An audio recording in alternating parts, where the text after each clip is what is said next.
If you walk through the America by Air exhibit at the National Air and Space Museum in Washington, D.C., you'll see the giants of the sky. The Boeing 747 nose on the wall, the Douglas DC-3 up above. But hanging quietly above them all is a small, boxy, high-wing monoplane. It's painted in the vibrant colors of Panagra, Pan American-Grace Airways. To the casual observer, it looks like a simple bush plane. But this specific aircraft, the Fairchild FC-2, is the reason the modern world is connected the way it is today. This isn't just a plane. It's the pioneer that carried the first mail over the Peruvian desert and the jagged peaks of the Andes.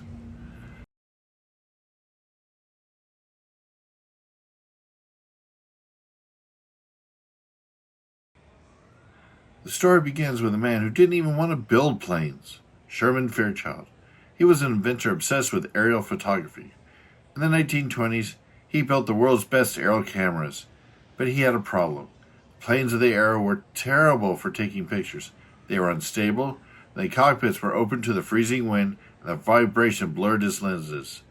So Fairchild decided to build his own. He designed the FC-2, Fairchild Cabin Model 2. It was revolutionary for 1927. It featured an enclosed heated cabin, a luxury at the time, which protected both the pilot and the delicate camera equipment. It had folding wings for easy storage and a wide track landing gear for rough, unpaved fields. It was stable, rugged, and it was exactly what a new, ambitious airline needed to conquer a continent.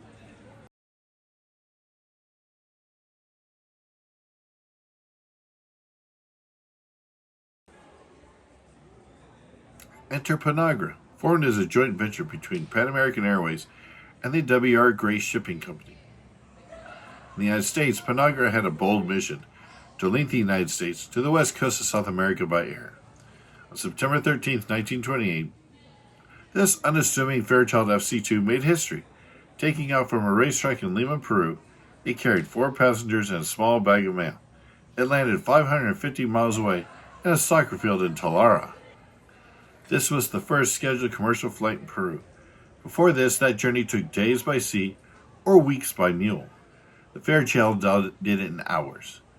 This aircraft was also the first to fly the international passenger flight in South America by going from Lima, Peru to Guayaquil, Ecuador. Soon these planes were the backbone of the world's highest airline. They flew over the driest deserts on Earth and navigated the treacherous updrafts of the Andes Mountains, delivering mail in a hope to isolated communities, from Panama down to Santiago, Chile. Take a close look at the next time you visit.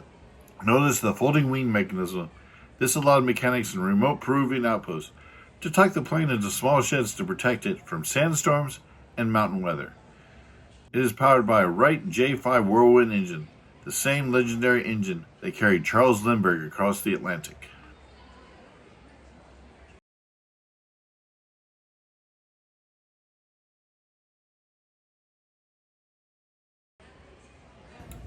The aircraft you see today in the Smithsonian, registration November Charlie 6853, is a survivor.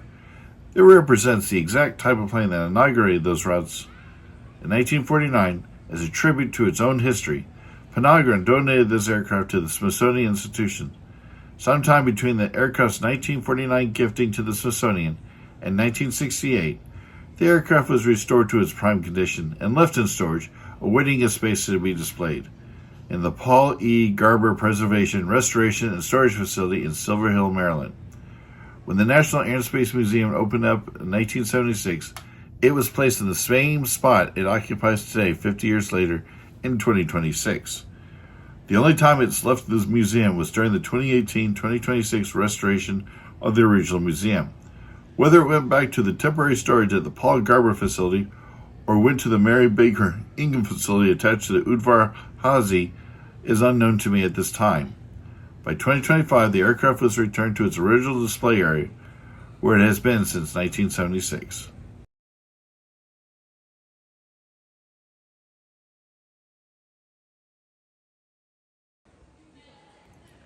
Panagra eventually merged with Braniff International, and later its routes became part of the global networks we use today. But it all started with this all-purpose monoplane. The Fairchild FC-2 proved that the airplane wasn't just a stunt machine for barnstormers. It was a tool for commerce, a bridge between nations, and a rugged explorer that turned the impassable Andes into just another stop on the route. So when you visit the National Air and Space Museum, don't just look at the jets. Look up at this little Fairchild. It's the small plane that did the heavy lifting for an entire continent. Thanks for watching. If you enjoyed this dive into aviation history, hit the like button and the subscribe for more aviation stories from the hangar. Goodbye.